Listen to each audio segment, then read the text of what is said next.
What is going on, everybody? Welcome to episode 24 of Dinger Dudes. I am joined by Stephen Lambert, as always. Unfortunately, the Twins got into some really bad traffic on the way back from Alabama, so they are not on tonight. But in place of the Twins, we have our own WSN member, Michael Miller, joining us. Michael, thank you so much for joining. How are you feeling today, man? A little good and bad. The Masters was fun to watch today, but watching Chris Sale get lit up again was not the most enjoyable thing in the world for me. So Yeah. kind of 50-50. Mm. But Stephen, how you feeling about, the Braves so far this season? I know you have some things to say. We suck. Couldn't have said it better. Oh man, I was hoping for a little bit more.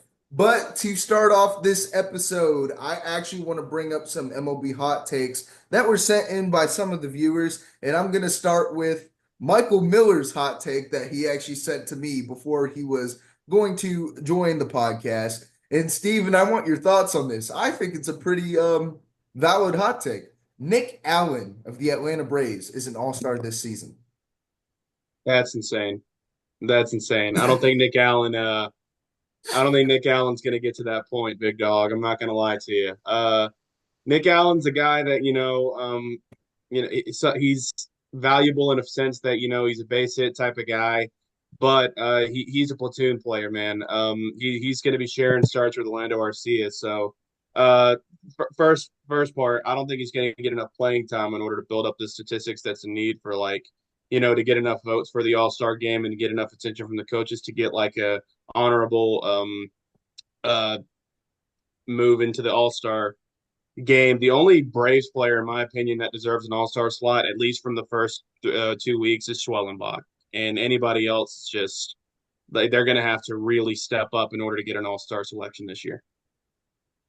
Now, Michael, I guess I wanted to ask you, since you were the one who sent me in that hot take, you got Steven's take on it. What was the logic behind that hot take? Was it just for fun or was it serious? Well, I was kind of struggling to think of one. Like, is it so early in the year? It's kind of hard to really like have a good one. I feel like, but I've liked what Nick Allen's done when he's played. I mean, he's hitting 320 at the moment. I know he hasn't played every game, and that because he's been platooning with Orlando, but every time he's played, he's hitting the ball. He's getting hits every game. He had two yesterday. Didn't have any today. He's playing good defense, and I feel like if I don't know what the plan is necessarily going to be moving forward, but I feel like when Ronald comes back and you kind of have more of your normal lineup, I don't think Nick Allen hitting ninth would be a bad thing for the team at all. I think he's fine to plug in there. And if he gets more and more opportunities while Orlando's not hitting and he keeps hitting, I just felt like not that he would start the All Star game per se, but if he eventually took over that starting shortstop role and kept hitting relatively where he's at, I feel like that was a pretty decent chance that could happen. I don't really think it will, but I do think there's a chance that it could. Now Nick Allen is I'm not a Braves fan, but just from the sight of Nick Allen, not seeing, I almost said saw it, but the sight of Nick Allen, he's a platoon guy, and if I can, Steven, I'm a 2010s guy. I'm an MLB Immaculate Grid 2010s guy, and there's a guy by the name of Zach Cozart, former Cincinnati Red, that I would compare Nick Allen to. He's a guy who hits like a 270 average, but is great on the field, great defensively. I know Arcia has struggled in the past with defense. According to y'all, again, I'm not a big Braves guy, but Nick Allen, he's ninth, eighth guy. All Star is a reach. All Star is a reach. I don't think that was a serious take, but it's whatever. It's whatever. It's whatever. But I do want to read the second MLB hot take, and Steven, this was sent in by former sports director Brendan Willoughby Ray. He said the Dodgers have a better chance of sweeping the playoffs than they do of not winning the World Series. Fact or fiction? What was that like? Huh? Dodgers have a better chance of sweeping the playoffs. So, like, say they get a divisional and championship series than not winning the World Series. I don't understand what he means by that. It's a little so he says that there's a better chance of the Dodgers winning, sweeping the divisional series, sweeping the championship series, and sweeping the um World Series than not making the World Series. I don't understand that. I think I think what he's saying is like it's more likely that is he saying they win the World Series or just make it to the World Series? than not winning the World Series. Yeah, so I guess So I he's guess saying no. it's more likely that they just win every single game of every series and win the World Series than it is for them not to win the World Series. So I'm assuming what he's saying about that. Yes. Yes, that sounds right. So if they, but my whole is okay. So they win every game in the playoffs. Uh-huh. Better chance of that than them at not winning the World Series. It's a weird way to phrase that. Um, no, I disagree. That's what. First off, no. If we're talking about like better chance at like them winning every game in the playoffs, listen, man. 2 weeks I have seen this Dodgers team for the first 3 weeks, and guess what? Here's my hot take. I think they got the third best offense in the NL West right now. I like the Giants like Giants and the Padres look amazing. I'm not gonna yeah. lie to you. Like Yeah. Fernando Tatis is starting off his MVP. He's on an MVP type run in the first 3 weeks of the season, and Manny Machado's doing great. I mean, they lost Jake Cronenworth for a few weeks, but that's not going to affect him too much. It just and the Giants, my goodness, Yastrzemski's looking to come back into form. And the Giants' rotation's been great. The bullpen for the Giants has been unbelievable. Like Yeah. I think that uh, the Dodgers. It's going to be a bigger fight than we all thought it was going to be for them to be, the number one team in the division. And if we're talking about like Giants players on the side of the Giants, Jung-Hoo Lee, who was acquired from Japan last season, ended up having a season-ending injury in late March, late March, early April. It was within the first couple weeks of the MLB season last season. Right now, I'm looking at his 2025 stats: a 333 average, one homer, seven RBIs, and a 992 OPS. Again, he's not a guy who has a lot of pop in his bat, but he's a contact hitter who can score runners in scoring position. So, and I honestly think that's a guy that the Braves or the Cardinals even need at this point right now. Jung-Hoo Lee, I was really high on him coming in from the MPB, but I'm not surprised. Steven, I'm actually gonna agree with your take because Jackson Merrill before his injury looked fantastic. Jake Cronenworth looked fantastic. Machado's looking to bounce back to his old Orioles self and show the reason why he got that $300 million contract from the Padres. So honestly, I completely agree right now, as of right now in the season. But Yeah, I Michael mean, or Steven, yeah. Real quick, like I said before the season started, we didn't think that the Dodgers team had a hole in it. yep. They built up that bullpen with Tanner Scott, with Kirby Yates, all these different guys that they can come out. The offense stacked as it is, the rotation being an unbelievable. But now Blake Snell's hurt. Now you're having to rely on Glass. Now you're having to rely on guys that I don't even know. Like I said, there was a guy that pitched against the Cubs last night, and I couldn't tell you his name. But Roki Sasaki's having some slow starts to this season, like having some control issues. And then, dude, this Dodgers team very, very, very top heavy. Max Muncy's struggling. They're not really sure if Chris Taylor's not getting a lot too many starts. Chris Taylor's been struggling for the last couple of years. They're giving Pages a good shot. Pages has been great for them in defense, like as a center fielder. I just don't think he's a long term solution for that bottom half of the lineup. Don't get me wrong, man. Top half of the lineup, best in the league, but there are some holes in that Dodgers offense. Now, Michael, what are your thoughts on Steven's take? The Dodgers having the third best batting right now in the NL West. I think right now that's a good take. I think it's still, I mean, we've played 14, 15 games. Like it's not like I still think the Dodgers definitely have the best. San Diego, I actually give San Diego maybe a slight edge on offensively when Merrill comes back healthy with their line because I think it's deeper than LA's, to be honest with you. But I still think LA is the team to beat in that division. I still think, when we look up when we look at the All Star break, I would very much be shocked if LA wasn't up by five or so games in this division at least. I think this year, obviously, Roki Sasaki's having some struggles pitching wise, but we saw that with Yamamoto last year. He had some struggles when he first came over and then figured it out throughout the year. So I think that'll happen for him. Um, I think that um, that division though, like the Giants are looking a lot like there's a lot of parallels so far this season in a lot of ways to me to 2021. You have the Braves looking like they have no idea what they're doing at the moment to begin this season. You have the Giants looking really, really good right now, which if you remember in 2021, they kind of came out of nowhere and won 107 games with a lineup that really didn't have too much talent. Yep. They have more talent this year for sure than they did that year. So yeah, that division's a lot better than I think people kind of. I think I don't know if people underrated the division as much as just kind of overhyped the Dodgers a little bit with just how much talent they have. But yeah, that division's definitely going to think be more interesting than some people think it's going to be. Now, don't I was gonna say also don't forget about the Padres pitching. We saw what Michael King. By the way, screw Chase Jefferson for giving Jason Barker Michael King from the Padres because literally 2 days after he gave Jason Barker Michael King, who happens to be facing me this week in fantasy, we'll get onto that a little bit later on, decides to throw a complete I'm pretty sure a complete game shutout, correct? Am I right? I believe so. Yes, Anyways, he it was a threw two hit note. Hmm. Yeah, 2 hits. Yeah. yeah, 34 points against me. And I lost this week. I was talking my crap to Jason, thinking I was gonna win. Unfortunately, that did not happen.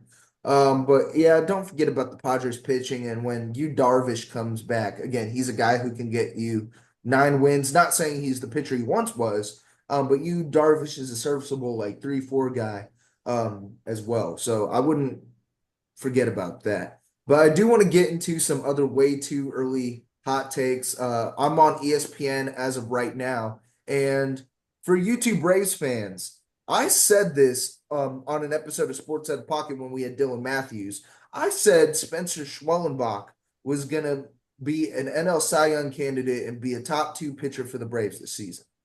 And everybody was like, Strider and Sale are going to do much better before Strider got injured. Right as of right now, Spencer Schwellenbach finishes top five in the NL Cy Young. Listen, all I gotta say is that on the real, when we made our dark horse Cy Young picks, what was the name I picked? For the Dark Horse Cy Young, you said, ooh, for Dark Let's Horse Cy remember, Young? Jackson. You're gonna throw out the name. I said Spencer Schwellenbach, Oh, dark wait, yeah, horse, you're right. dark You're horse right. Cy Young candidate. So like when you said that on Sports Out of Pocket, I mean I don't remember disagreeing with you. I said Schwellenbach's going to be great this year. Like I said, he's already proving to be, you know, coming in here being one of our guys that solidifies this rotation. Yeah. Because I mean, I knew that Chris Sale wasn't going to be what Chris Sale was last year. You know, that's just a flip of the coin, man. You know, like last year was just an anomaly. You know, we were never expecting that from trading for Chris Sale, and he just ended up being unbelievable for us. But yeah, this year it's a different story, man. The velocity's down, having trouble with the off-speed pitch. You know, getting hit around a lot. That happens. You know, it's gonna. I feel like the rotation's gonna be okay because Strider's making his debut on Wednesday. So I mean, we're making some moves to get this rotation right. But yeah, I mean, there's a lot of holes to fill, man, with this Braves team in general because I mean, we're not consistent. We cannot get a winning streak to save our lives. Michael, what are your thoughts on Spencer Schwellenbach possibly finishing top five in NL Cy Young? Do you think he'll get, I guess, maybe right now is Spencer Schwellenbach y'all's ace, or do they have Chris Sale in that one spot right now? Sale's in the one, but if I mean, I mean, if we started the postseason tomorrow, or if the All Star break was coming up and we're gonna have to reshuffle the rotation, he's my one by far. I mean, I wouldn't even have the debate with that. The way he's been going, and if he keeps this up, I mean, he absolutely will be in the top five in song. I really think we got something like really special with him. I don't think this is like a fluke or anything like that. Last year he was really, really good to end the season, and this year he looks ridiculous. He looks unhittable. I love the stuff from him. I don't know how to like describe this, but like he just looks so confident when he's pitching. Like he's very young, but he looks like he just has no like fear. Like he'll throw any pitch in any situation. I feel like Schwellenbach is what Bryce Elder was supposed to be. I feel like, Bryce Elder was never supposed to be the ace of this rotation. Bryce Elder was never supposed to be like top guy. Bryce Elder's just supposed to be kind of like a back end piece. First off, Schwellenbach can pitch over 91. yeah, That's one thing. yeah. Bryce Elder, top pitch, I think tops out at 90, and Schwellenbach also, for the most part, doesn't leave pitches right down the middle to get hit 470 something feet. So that's another thing. Yeah, I can't stand Bryce Elder, man.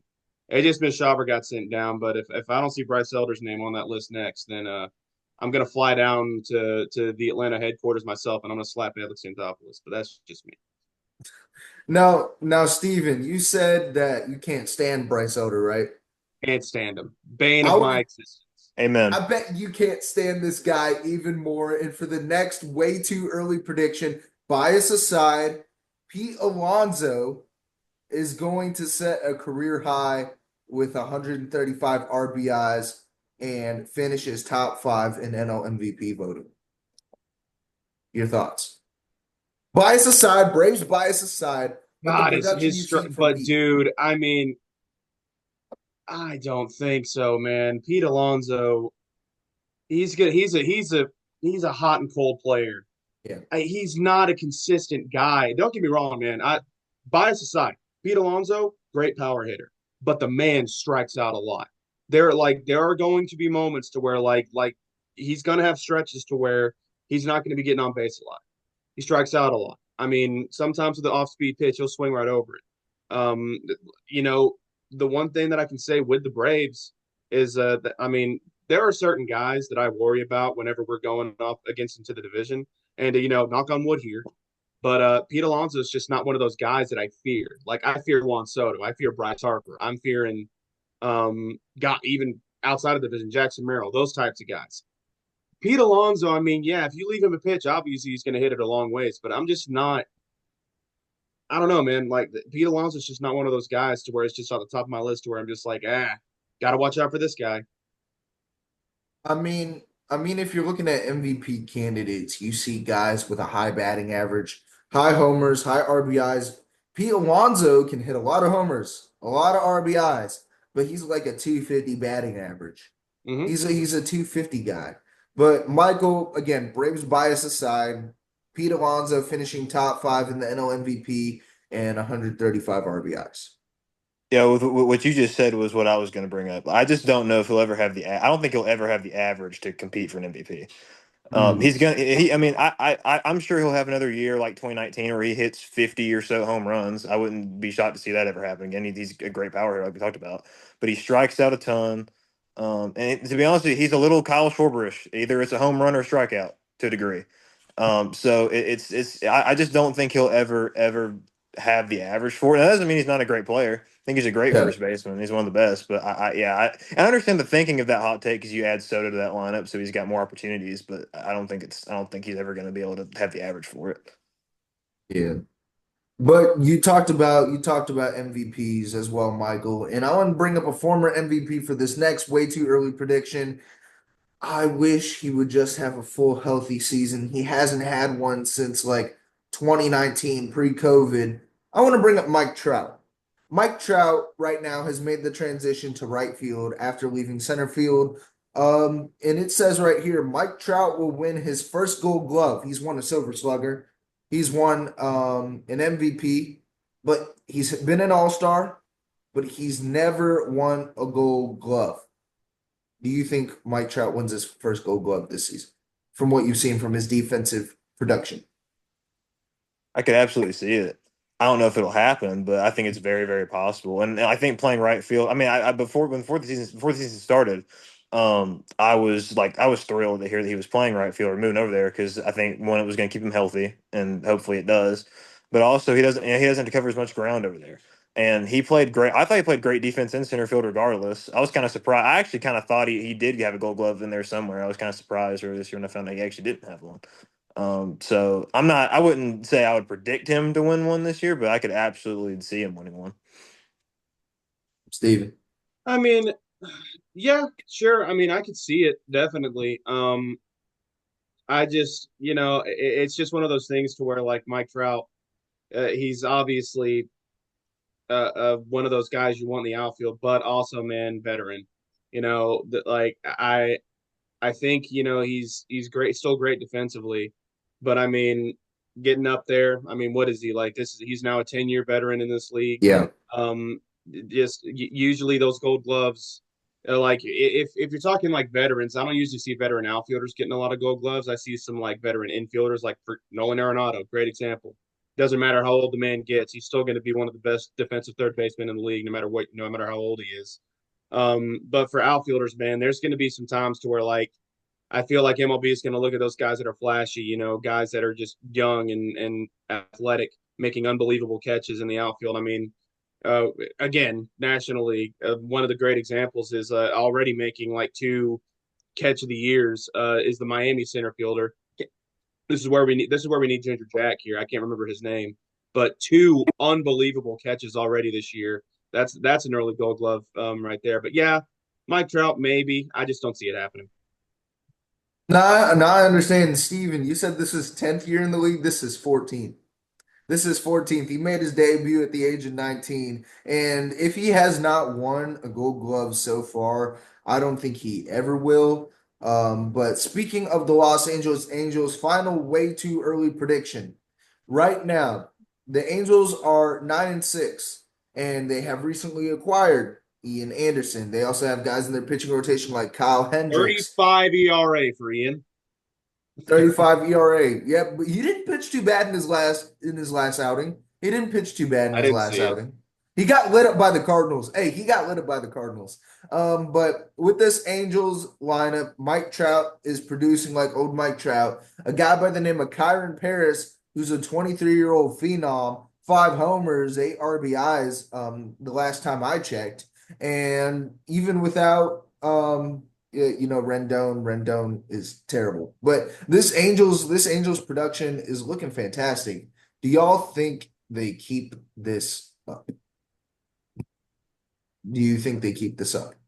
Yeah, man. I don't know. That rotation's still. I just don't think that rotation's going to be able to keep up for the rest of the year. Yeah. Um, and offense. Kyron Paris, obviously very hot start to the season. I Mhm. don't think he's going to be able to keep up that type of production for the rest of the year. Angels are going to have some losses in their future, but Mhm. my whole thing with the Angels right now is just to keep their head above water because they're in a division. Like Yeah. I will say that they are in a division right now to where they can sneak into a wild card spot. I think the Texas Rangers Yeah. have this division locked up.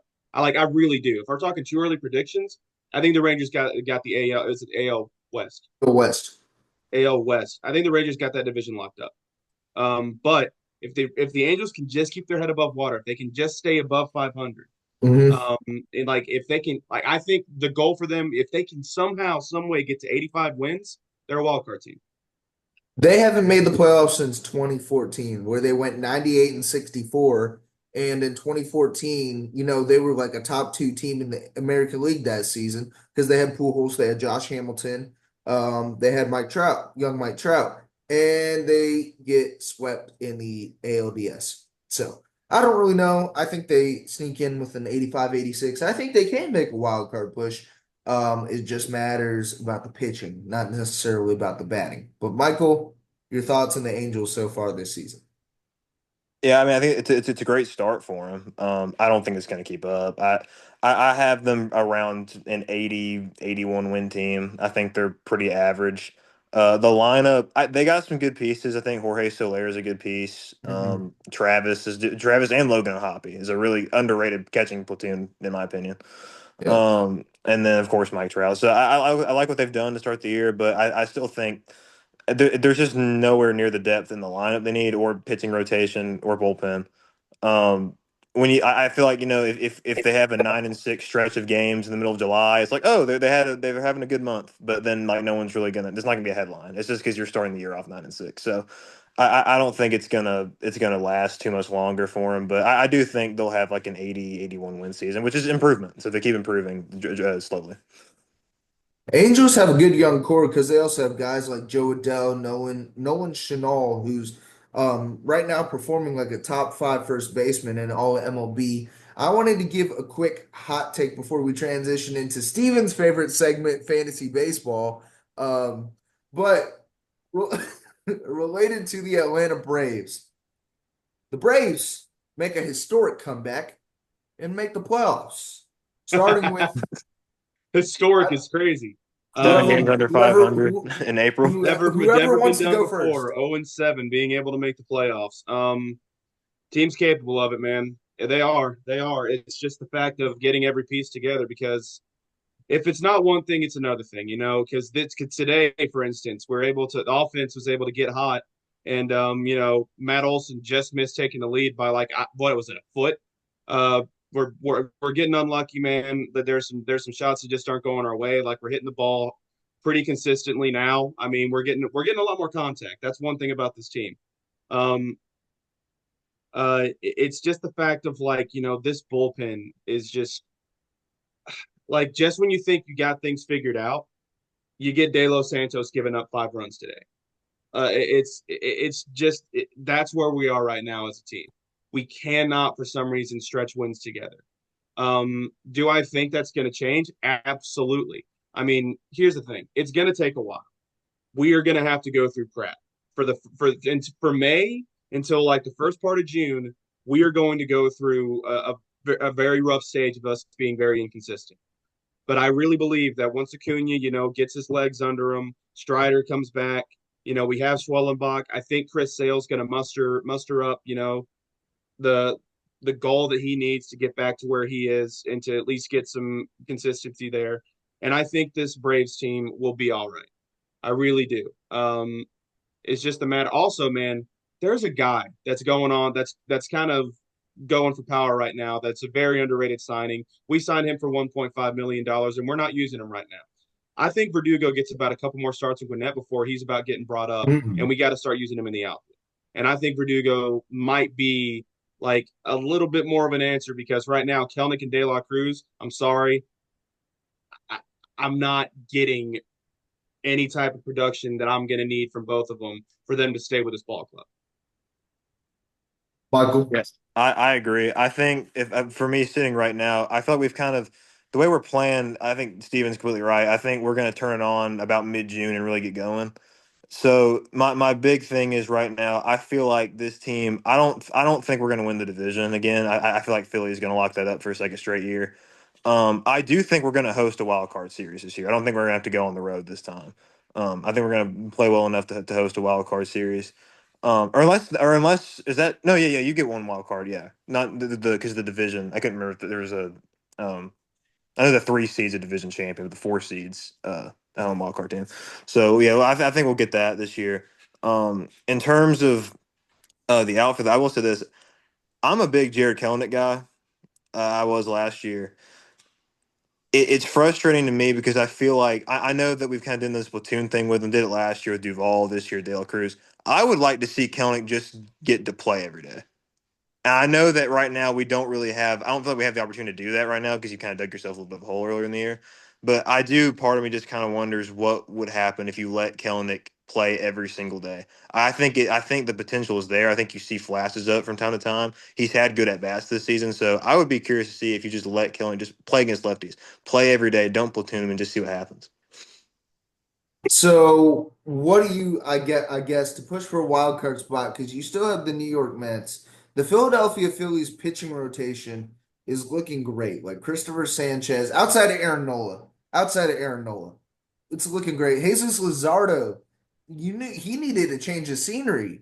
Like he looked awful at Oakland. He didn't look great at Miami, but when he comes to Philly, he's got that fanatic magic. I mean, what do you think the Braves need to do to necessarily compete with those guys, I guess, to turn it around, especially this early in the season before All-Star break?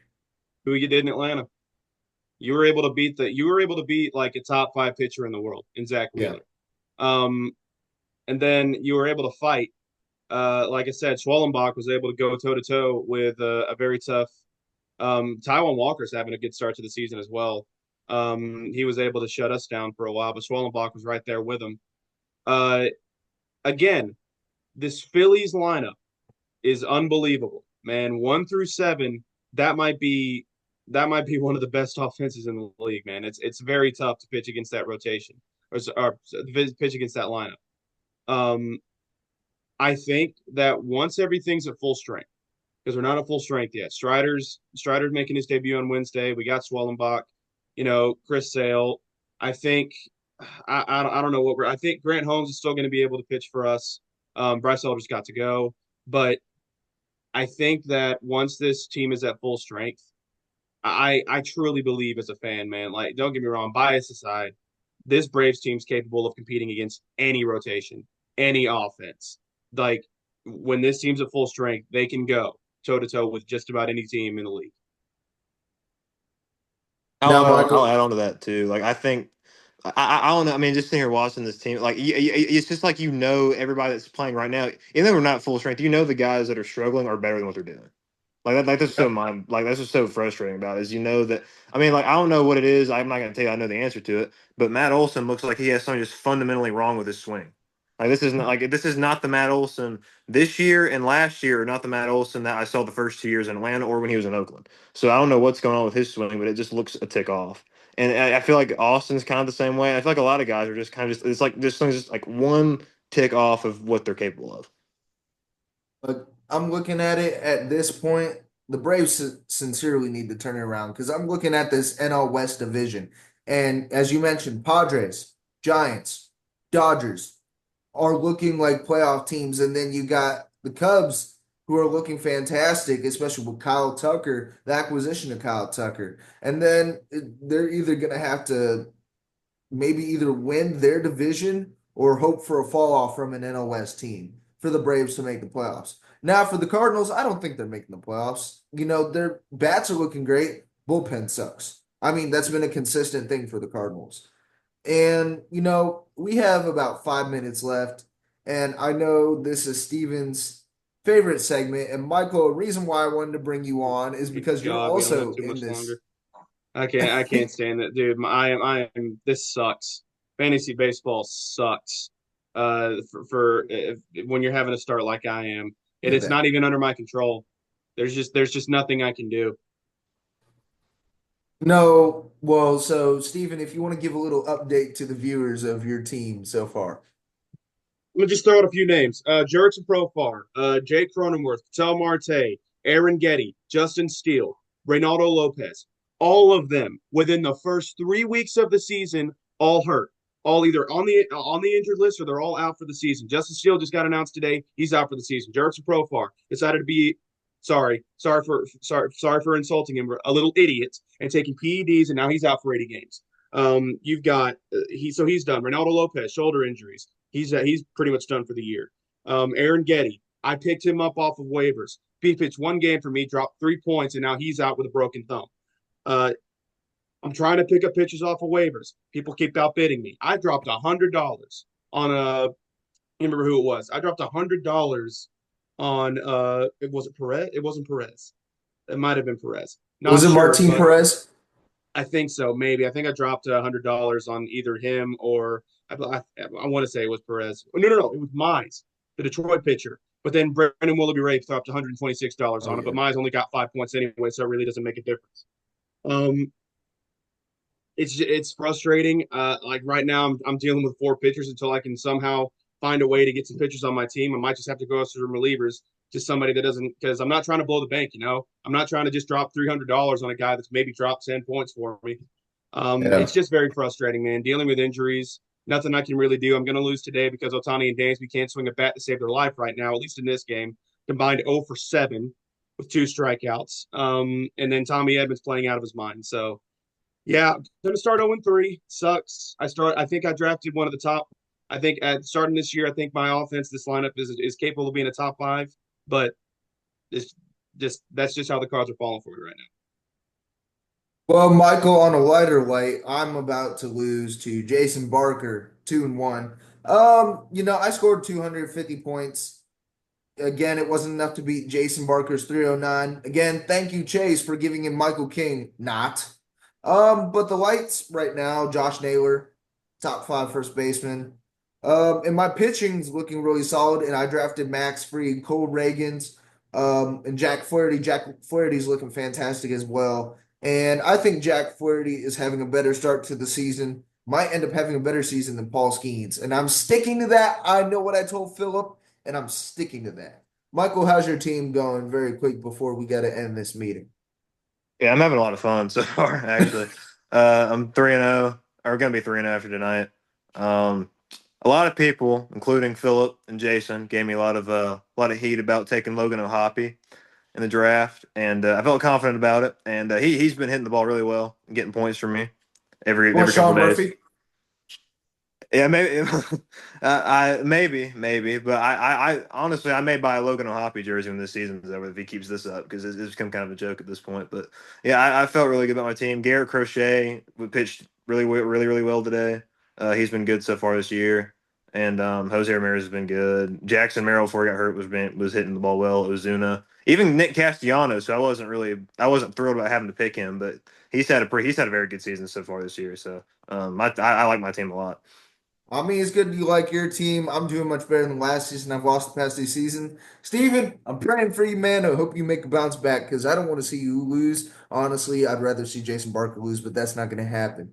But thank y'all so much for tuning into episode 24 of Dinger Dudes. Stay tuned next. I'm not sure if we're going to be on next week for Easter. If we don't see y'all, happy Easter. Michael, thank you so much for joining. Not Eh, WrestleMania weekend, baby. I'm out. Hey, we'll see y'all the week after. Stay tuned for more content. Appreciate y'all.